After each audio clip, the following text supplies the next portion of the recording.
guys, it's Robin, RsIslandCrafts, and welcome to my studio. I want to thank everyone that joined me on Saturday when we made our water bottle, tote, cozy, sling bag, whatnots.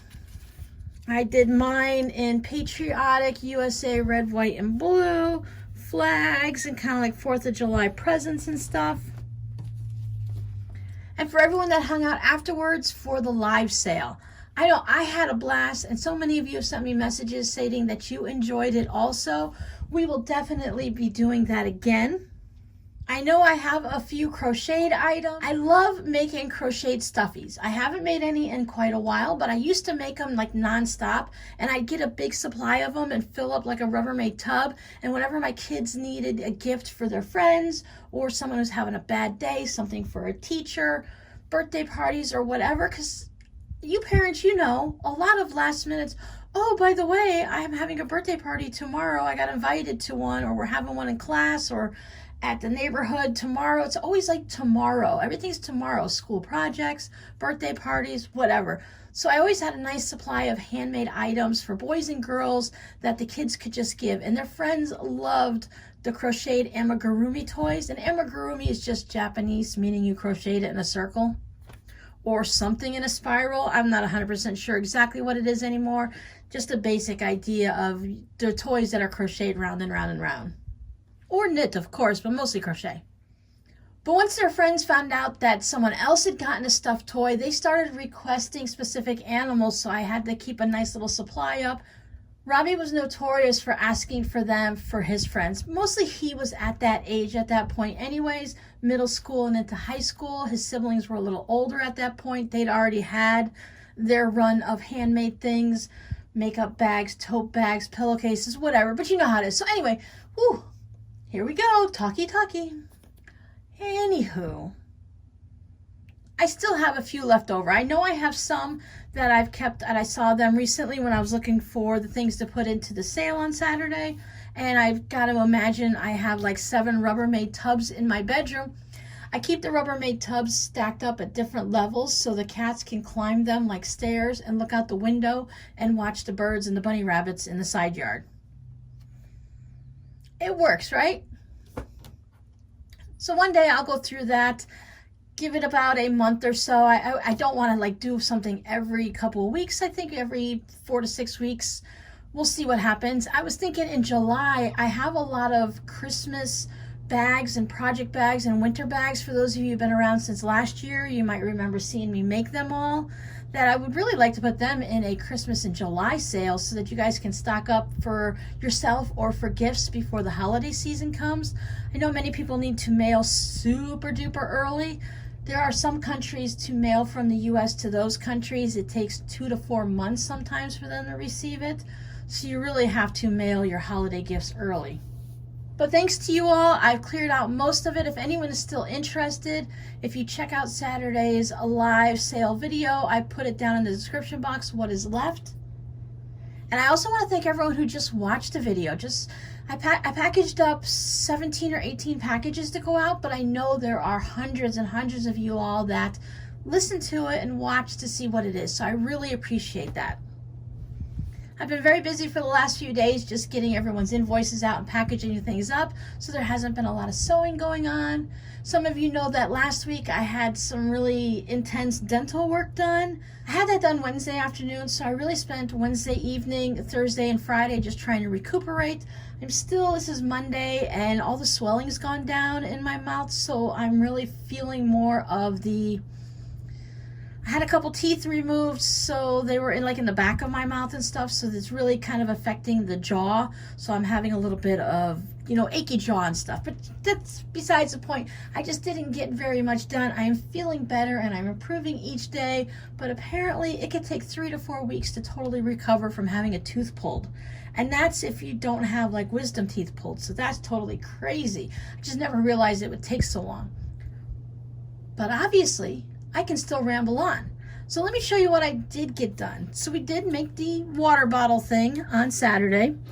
And Saturday morning, while I was waiting for you all, I went ahead and I started working on some scrappy fabric cards. I was working on the decorative, Care Bears. I was working on the decorative parts. They have to be trimmed down and added to the card and everything like that. I still think I have to make cards. But I thought, since this is all that I actually worked on in the sewing department, let me show you what I've been doing knitting wise.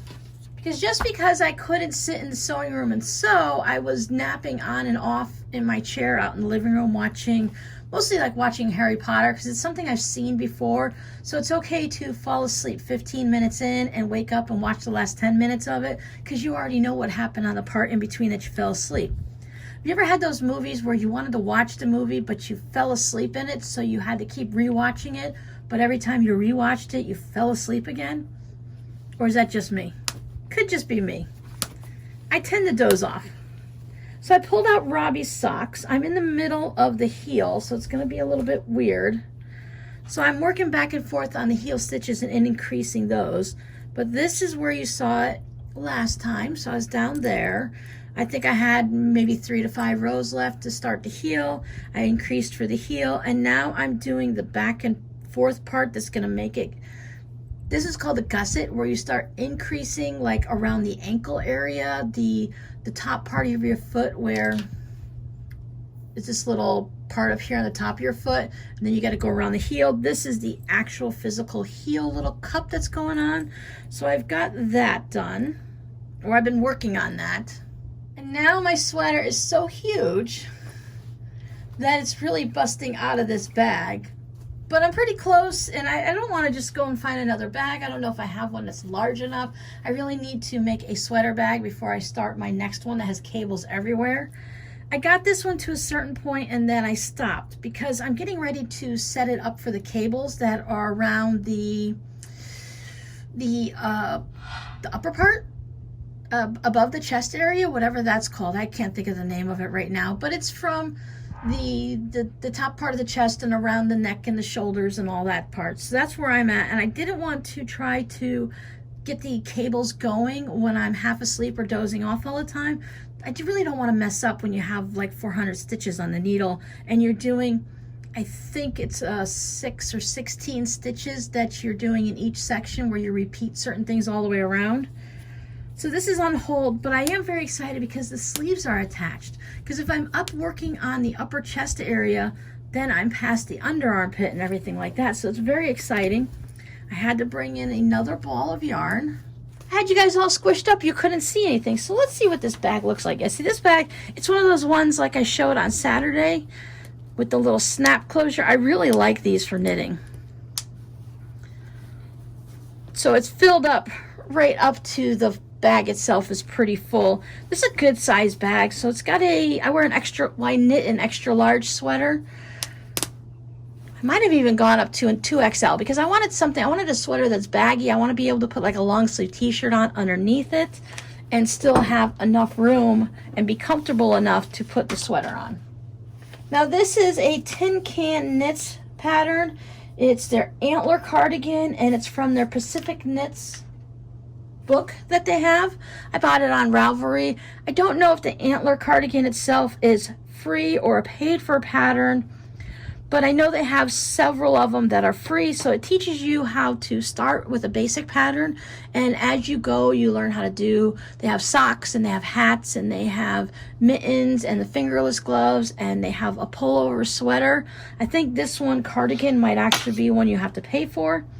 But they have a lot of them that teaches you different techniques that you can work your way through these projects, and then you'll be a more experienced knitter as you go. So I have the fun hook that was sent to me by one of you amazing people, so I can start doing my cables. I had one that was like this with a little dip down, and it's just so annoying. It's annoying to use. This one you can hook your stitches. Because with a cable you have to take your stitches off the needle, do the stitches afterwards, and then put these back on and knit them. So it's easy to put them like this, and then when you're ready to knit them you can just slide it down and knit right off of here. I prefer to put them back on my knitting needles, but if you had it so that it just sat in this section and it dipped down, you kind of had, it was just annoying to me. So I wanted to try this out, and I've used it already and I really do enjoy this version. So I just go ahead and I keep it in here so I don't lose it. This is what it looks like on the inside when you attach sleeves. I've never attached sleeves before. This was a little, not confusing. I just couldn't picture how you put the sleeve in and then how you knit on it, because the sleeve is a circle and I'm knitting back and forth, and I got really kind of, So I watched a video, because there's always YouTube videos on how to do these. So there's a video for this one, and I went to the Tin Can Knits, and they had a we'll walk you through it and explain things. So between the two of them, I figured it out. So I have a sweater. This is the back. I'll show you the front in a second. Don't fall off. So I actually have a sleeve on my sweater, but the thing is you have this big underarm gap that you don't knit, and I have it held together with some stitch markers and some yarn. There's live needles down there, so you do a special technique to do that. So both underarms have, you know, this big opening there that you fix at the end, which is fine with me. I have little stoppers that I could put on these, but then I'd have to go look for them. So and I think this yarn is interesting. If you see little holes like this, can you see that little bit of a hole? It's usually because it's where I joined in my new skein of yarn, and I haven't woven in the ends yet, because I just did that, and I wove them in before, but not these yet. So I have a sleeve attached and a sleeve attached, and here's the whole back of the sweater, and you can see the two sides. I think it's just wonderful. I knit it extra long based on the pattern, and then I added a little extra on too, just in case, because I thought, well, if it's not long enough, you can always come back here and you can either undo part of this or come up to here, or just pick it up and do extra ribbing. Because of my cast on, I make sure it's nice and stretchy so it's not going to pull in tight. Sometimes a cast on or a cast off will be tight and you can't really move it, so that when you put it around your waist, it does this weird cupping thing, and then you have like you remember the little kids? My little daughter had the pants with the elastic around the legs, and they had the balloon bottoms. So it kind of reminds me of that. So I didn't want to have that feature, and I didn't want this to get... See, sometimes if it's just sitting like this, it has this curve to it, but it's okay for me because mine stretches out. If you don't use a nice stretchy bind off or cast on, it'll get stuck like that, and it'll look really weird. I use the twisted German cast on. It's a form of a long tail. For you knitters, you'll understand this. For everyone else, just understand that I'm just the most amazing knitter, and I fixed this problem with watching many videos and reading many blog posts to figure out how to fix that problem.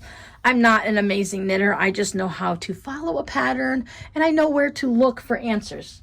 You know, Google and YouTube. That secret place that nobody else knows about.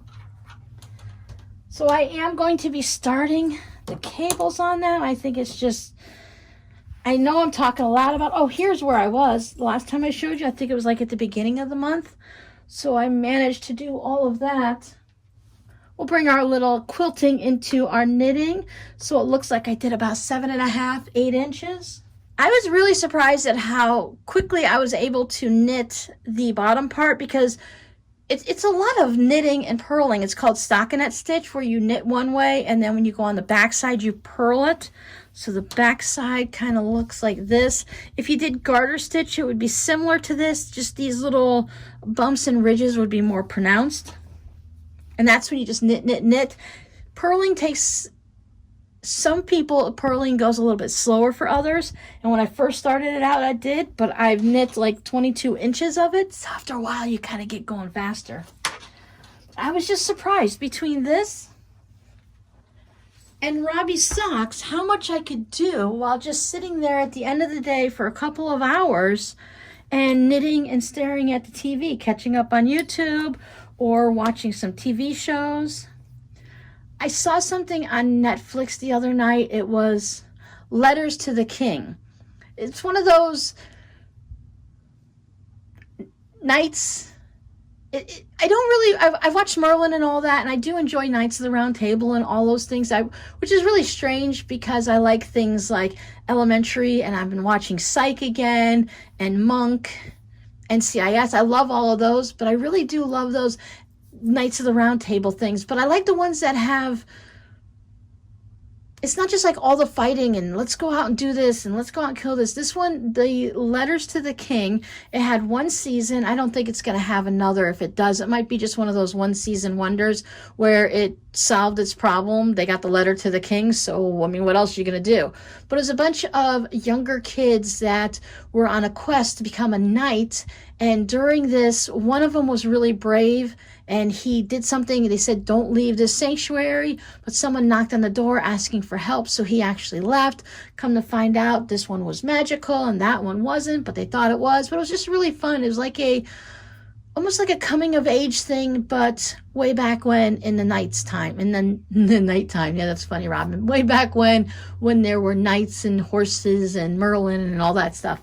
But it was really great. So if you like that, or your kids enjoy that, there was, I mean, it's nights, so people are going to die, but it wasn't anything gory. So if that's something you approve of for your children, or your older children would love it, Letters to the King, or Letters to the King, because, the guy who was inhaling the dark magic, becoming evil, he was going to take over the world.